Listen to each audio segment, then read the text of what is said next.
Taulia Tagovailoa will bounce back versus Illinois. You are Locked On Terps, your daily podcast on the Maryland Terps. Part of the Locked On Podcast Network, your team every day. What's up, everyone? I'm Tre Moore, video content creator for Maryland 247 page at InsideMarylandSports.com, and also host of Locked On Terps, part of the Locked On Podcast Network, your team every day. And thank you for making us part of your days. And these days, every new potential hires can feel like a high-stakes wager for your small business. That's why LinkedIn Jobs help find the right people for your team faster and for free. Post your job for free at linkedin.com/lockedoncollege. Terms and conditions apply. Taulia Tagovailoa and the running back room will have a huge day against Illinois. As I was doing my research like I do before every single game, right away, I came out and I saw all these stats that Illinois' defense has put up this year and how bad they are this year.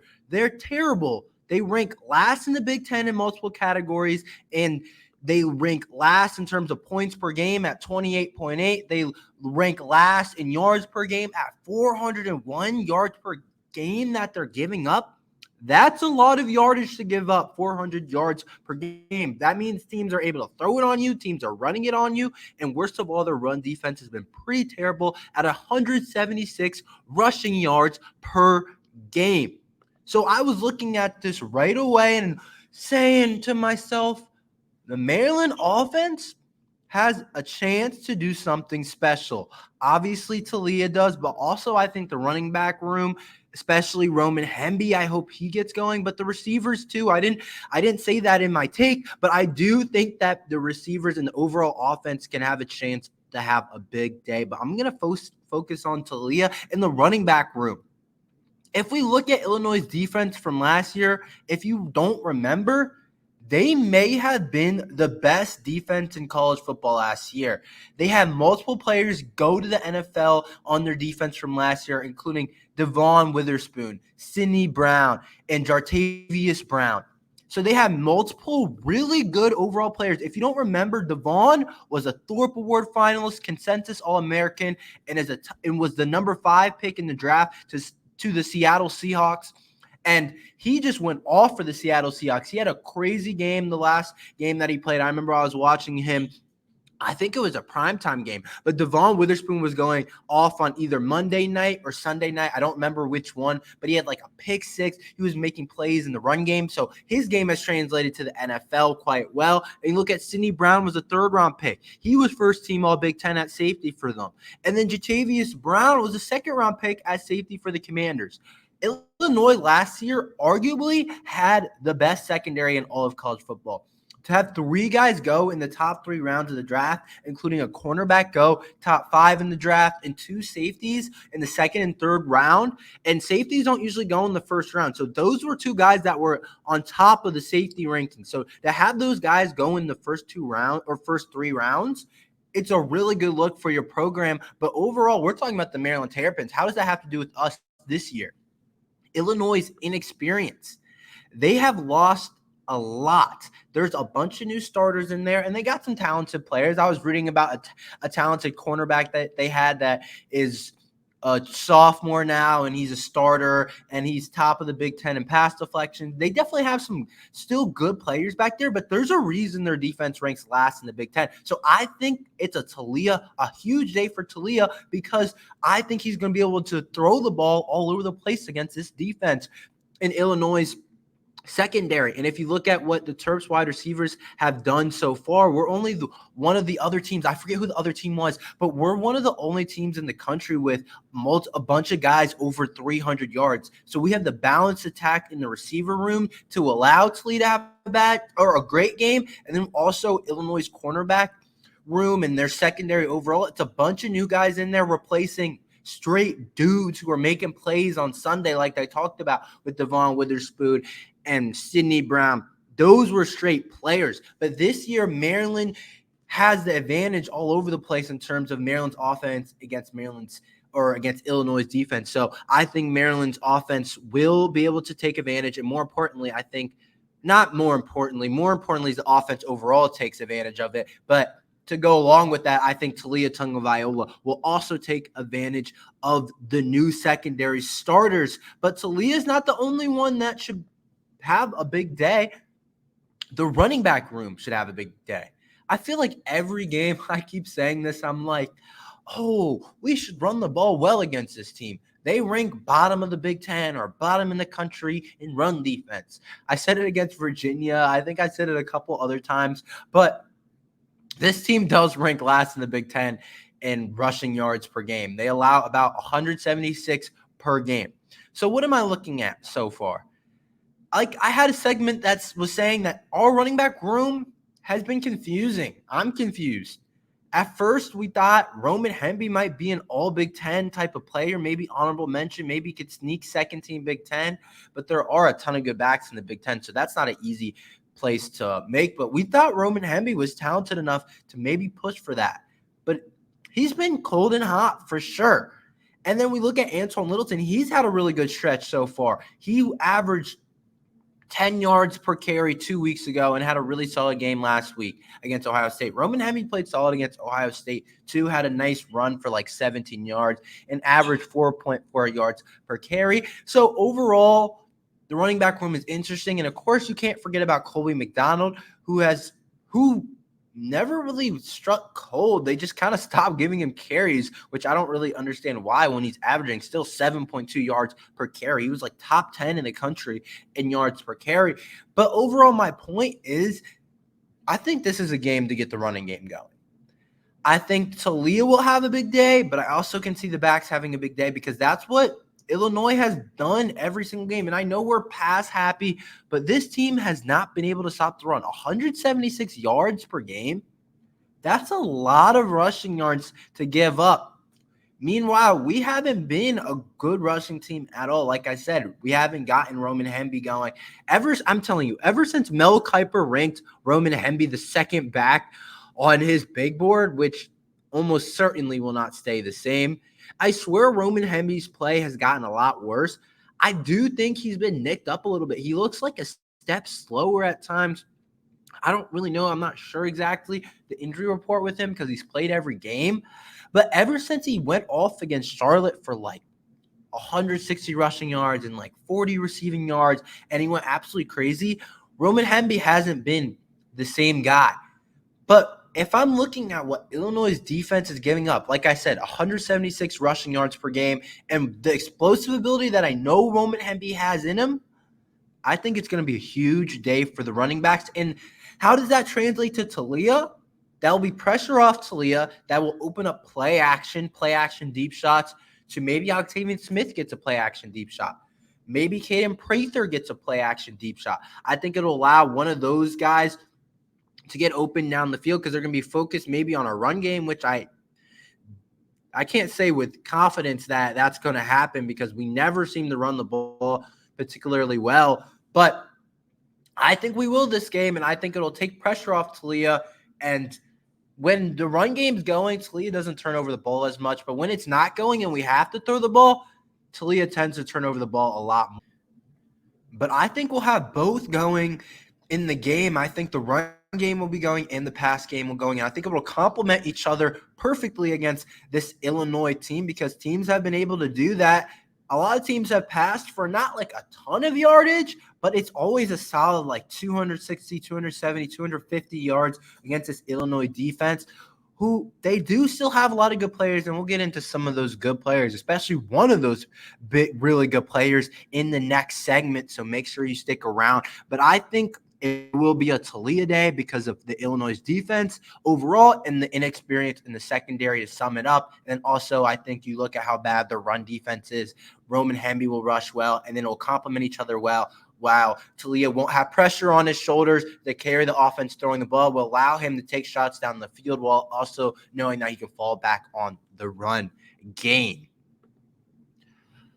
Terps' offensive and defensive line can be the key against Illinois. I'll tell you about that after this ad from LinkedIn. These days, Every new potential hire can feel like high-stakes wagers for your small business. You want to be 100% certain that you have access to the best qualified candidates available. That's why you have to check out LinkedIn Jobs. LinkedIn Jobs help find the right people for your team faster and for free. A lot of people need jobs right now, and if you want to find someone amazing to your company, LinkedIn Jobs helps find the qualified candidates you want to talk to faster. Post your job for free at linkedin.com/lockedoncollege. That's linkedin.com/lockedoncollege to post your job for free. Terms and conditions apply. Terps offensive and defensive line could make or break this game, and I'll explain. Illinois' offensive line has been one of the worst in college football. Maryland's defensive line should be able to get pressure on their quarterback, Luke Allmeyer. Luke has had an up and down year. Some games he looks pretty good. Some games he doesn't look the best. Some days they can't get much going.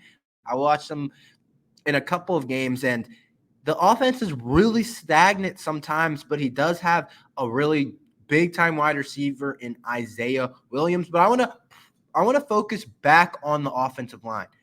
Illinois' offensive line has been one of the worst in college football. I want to emphasize that again. It's one of the worst in college football. They expected it to be a strength coming into this year, but it has been far from a strength, and they have struggled to pass block this guy. And when Altmaier plays poor, when the line doesn't block, he's thrown 8 interceptions on the year and has been sacked a ton, 19 times to be exact. So when Maryland's defensive line, if they can get pressure on this quarterback for Illinois, we can force him into some mistakes. I think he'll throw a couple of interceptions if we consistently get pressure on him. And you know Maryland's defense, what we do. We force turnovers. We're still the best in the Big Ten at forcing the turnover, even though we didn't force one against Ohio State. But I think our defensive line is a key to get to their quarterback, Altmaier, and make him make a mistake in a game that can allow us not to allow him to beat us. It'll allow us to have a big day overall in that defensive line. And a big day on that defensive line is going to win us this game, I think. If their quarterback is under consistent pressure like he's been all season, and guys like Quishon Fuller, Kellen Wyatt, Donnell Brown, Jayshon Barham, if he's coming off the edge, if those guys have a big day against this poor Illinois offensive line, I think we win the game. I think it's as simple as that. I have confidence that our offense is going to be good tomorrow because of how bad Illinois' defensive side of the ball has been. But I also think even if it's a subpar day from our offense, if we get pressure from our defensive line, I think we win the game because I just don't think Illinois is built to pass protect and to still beat a team and still have that style of play where they're able to compete in the game right now. I don't think they're a good enough team basically to compete in the game if their quarterback is consistently getting pressured on. I don't think it'll allow them to get Isaiah Williams down the field, which I think is a really important point. Isaiah Williams consistently has 45-yard games, 44-yard games, 30-yard games. He's really good at getting down the field and is a deep threat, even though he's on the shorter side of things at only 5'10". But if our defensive line is getting pressure consistently and not allowing Altmaier to throw the ball down the field, then we're going to limit Williams. And with limiting Williams and getting pressure on their quarterback, Illinois can't beat us. They don't have enough other playmakers. They have good players, don't get me wrong. It's a Big Ten opponent. They're still a really good team. But they don't have enough other players to beat us with. And then also another really important part that the defensive line, if they don't do this, it can allow Illinois to stick in the game. And that is rushing lanes. This quarterback can run the ball. Altmaier against Kansas ran the ball for 70 yards against Kansas and had a really good game. overall, or not, he didn't have a really good game, but he had a solid game. He had a really good game rushing the ball. So I'm looking at our defensive line has to stay in the rushing lanes. We can't get too far off upfield, and we can't lose contain overall, because then I think Altemeyer can beat us with his legs, which is really going to hurt us and allow them to stay on the field on third downs and maybe get a couple big plays that way. And I don't think they don't have enough streams of ways to get big plays. So if we get pressure, then and we don't allow Isaiah Williams to go off, then I think we're in a good spot. But I think overall, our defensive line is a huge key to this game, and it might be the biggest part of this game overall. And one other point I want to make is that, like I said, getting pressure on Altemeyer is really important. When he was sacked 6 times against Kansas, and Kansas, they pressured him. They pressured the heck out of him. He did not have a lot of time to throw the ball. He threw 2 interceptions that game. So back on my point about turnovers, if we don't give this guy time and we get to him, he's going to throw a turnover or 2 overall. So I think that's extremely important. And then our offensive line is really important in terms of stopping one player, Johnny Newton, one of the best players in the Big Ten. He's a stud. He's a giant man. He's a defensive tackle. He's going to be an NFL player. He was a first-team All-Big Ten selection last year, and he's back. And he's going to be projected to go, or he is projected to go in the first round. Look at any mock draft. People have him all over the place. They have him like early first round. They have him later first round. But this is a dude. This is an NFL player for Illinois. And our Maryland offensive line, it is going to be huge for us to block this guy. I watched the full Penn State-Illinois game on a Saturday. I had a bunch of games on, but that was my main focus, was the Penn State-Illinois game, knowing that we played both of those teams. And that was a couple weeks ago. But Penn State-Illinois, you would think Penn State would have the best player in the field with all the good players they have, whether it's Drew Aller, whether it's Singleton, one of the running backs, whether it's Abdul Carter or Curtis Jacobs or one of those guys, or King, their cornerback. Out of everyone on the field and all the players and dudes that Penn State has, the best player on the field was Newton, and it wasn't particularly close.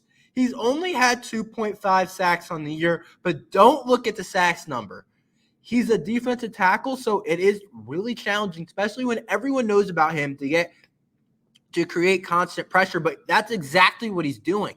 He's first in not only all the Big Ten, but the whole country in terms of getting to the quarterback and creating pressure. So I'm looking at the rest of the Illinois defensive line, and I'm like, okay, I'm sure they're good players, but this guy we have to stop. We cannot let this guy ruin our day, because if he ruins our day, they can stay in the game. This is the type of guy that can allow you to stay in the game. This is the type of guy that if he gets pressure to Taulia, we look at a completely different game. So we got to stop this guy.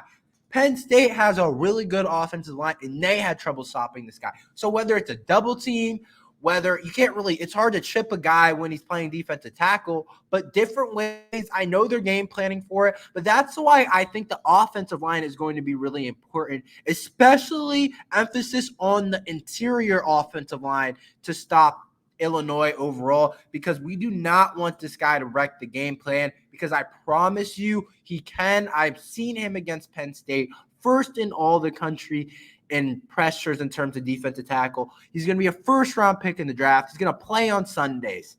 So we got to stop this guy on the offensive line. And that's why I think our defensive and offensive line are the key to this game.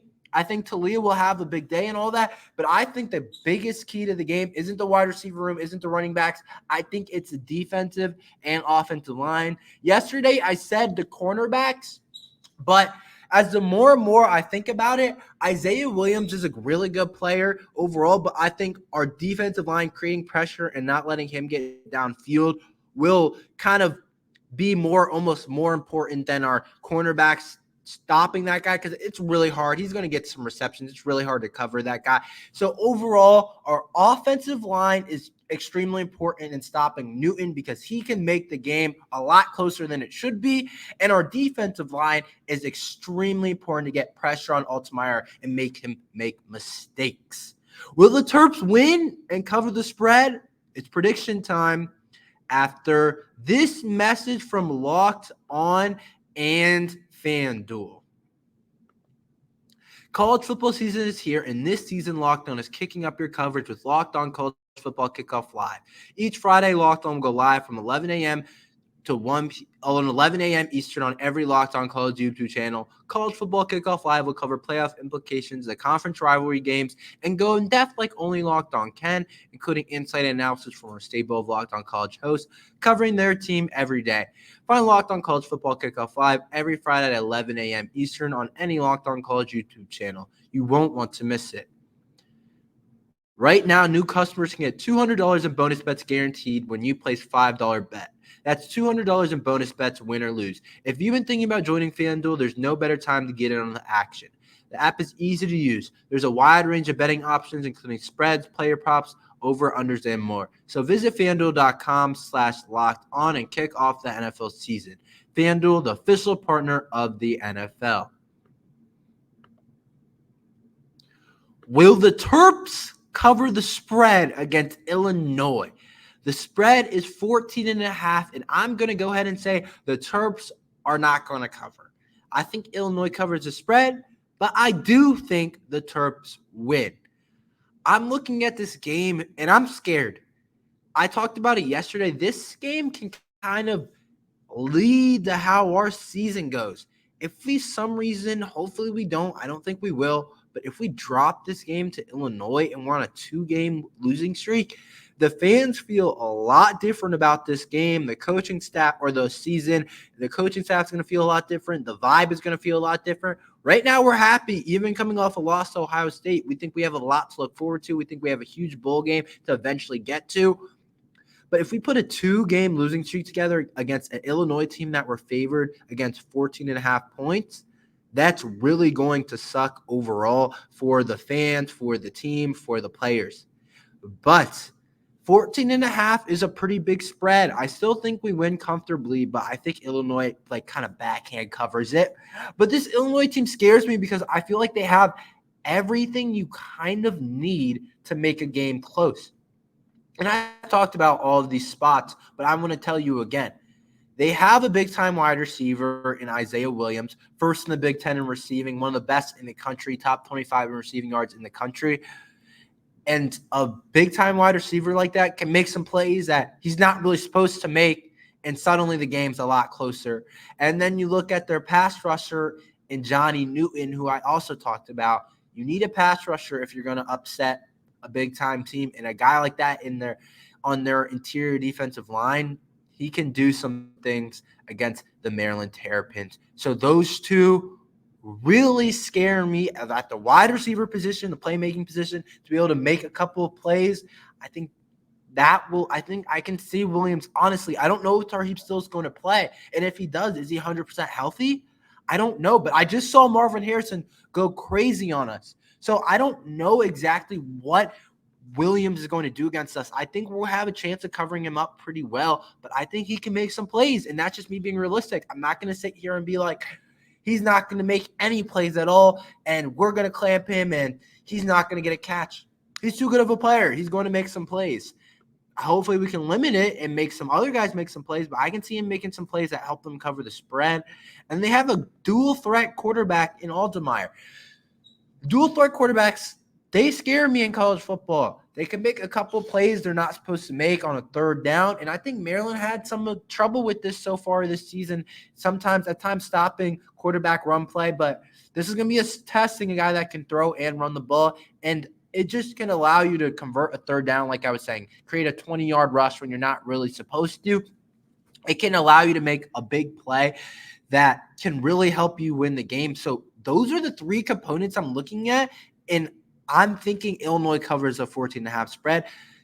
I'm thinking it's more of a backdoor cover. I'm thinking we're up 17 in the fourth, and they score a touchdown with 4 minutes left. I think it's something closer to that, but I also can see it being a close game. This is a tough Illinois team.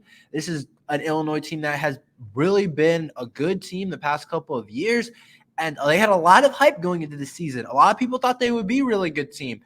And I thought this was a swing game going into the season. And now they're 2-4 and they don't look good. And Maryland's 14.5 favorites. And they're probably think, what do we have to lose? And that's the best place to be and the worst place to be as a football team, playing against a team that has nothing to lose because they also don't have much to play for.